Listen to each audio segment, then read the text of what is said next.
इसके बाद 4.1 में ही 7वां प्रश्न दिया गया है, x + 2 का घन बराबर 2x, x वर्ग माइनस 1। तो यहाँ पर सबसे पहले हम ज्यों का त्यों लिख लेते हैं। इसके बाद यहाँ पर हम सर्वसमीका लगाएंगे a धन b का घन।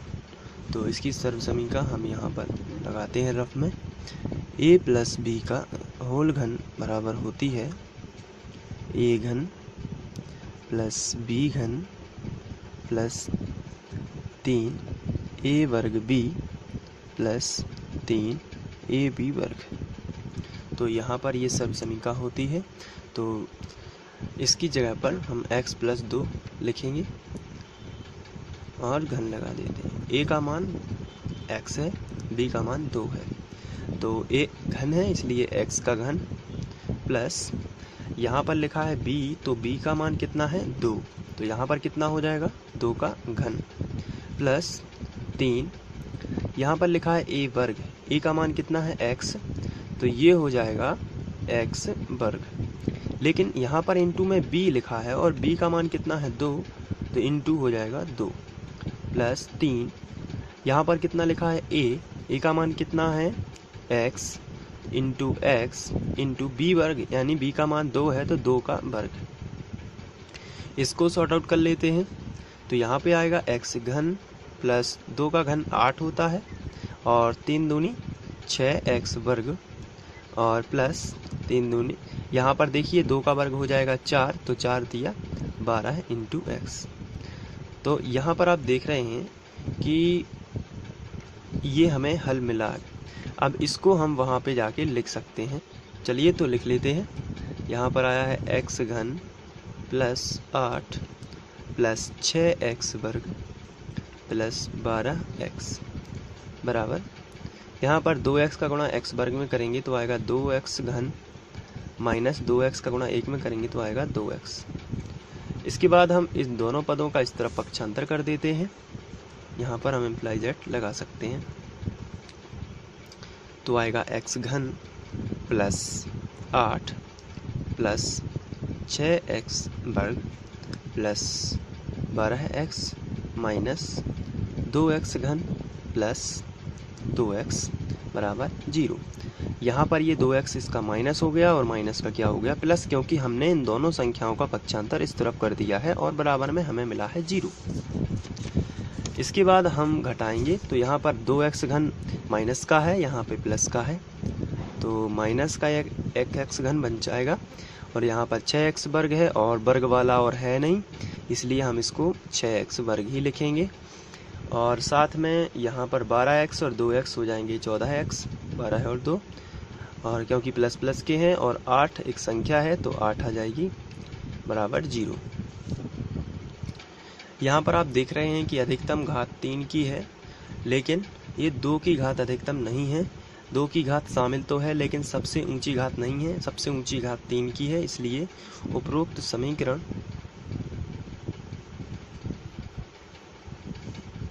ax वर्ग प्लस bx प्लस c बराबर 0 के रूप का नहीं है।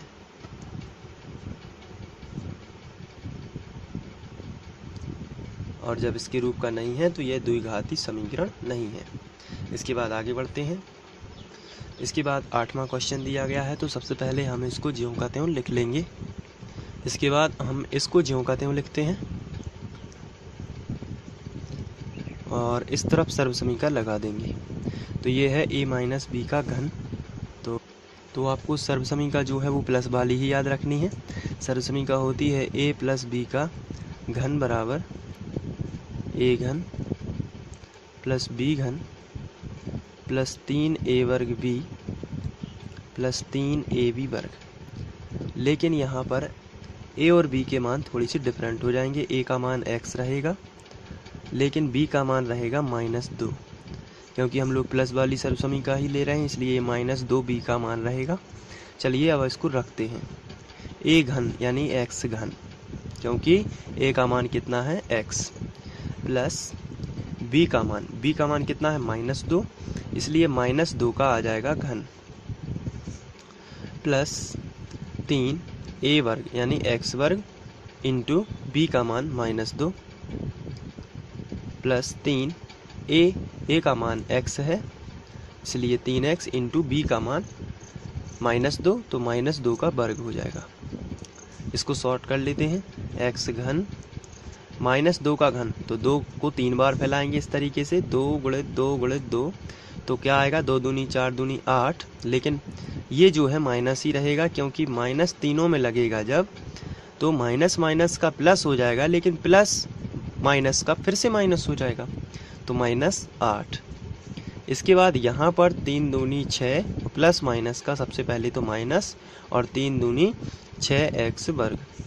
इसी तरीके से यहाँ ऋण 2 का वर्ग है यानी कि हम ऋण 2 को 2 बार लिखेंगे, ऋण ऋण का लेकिन क्या बन जाएगा धन और 2 दूनी 4 तो इतने का आएगा 4 और 4 दिया 12x तो यहाँ पर हम लिखेंगे 12x। अब इसको जाके हम वहाँ पे लिख सकते हैं तो हम लिखेंगे x घन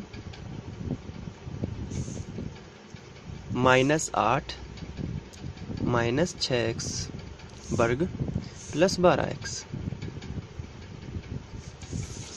इसके बाद हम यहाँ से देखते हैं कि कोई कैंसिल हो रहा है कि नहीं।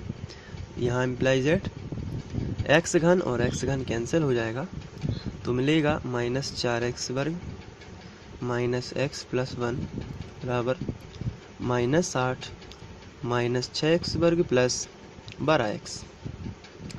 सभी पदों का पक्षांतर इस तरफ कर देते हैं तो -4x वर्ग -x + 1 माइनस का 8 उस तरफ जाएगा तो +8 माइनस का 6x वर्ग उस तरफ जाएगा तो +6x वर्ग और प्लस का 12x उस तरफ जाएगा तो माइनस का 12x बराबर में बचेगा 0। इसके बाद यहाँ पे आपको ध्यान से देखना है x वर्ग वाला और है क्या, तो ये है 6x वर्ग तो 6x वर्ग में से माइनस का 4x वर्ग चला जाएगा तो बचेगा 2x वर्ग। इसके बाद यहाँ पर लिखा है -12x और यहाँ पर लिखा है -x तो 12 और माइनस का ये है और माइनस के 12x हैं तो टोटल हो जाएंगे माइनस के 13x और 8 और 1 हो जाएगा 9 बराबर बचेगा 0। तो आप यहाँ पर देख रहे हैं कि यहाँ पर अधिकतम घात 2 की है, अतः यह एक द्विघात समीकरण है। तो हम यहाँ पर लिखेंगे उपरोक्त समीकरण ax वर्ग प्लस bx प्लस c बराबर 0 के रूप का है।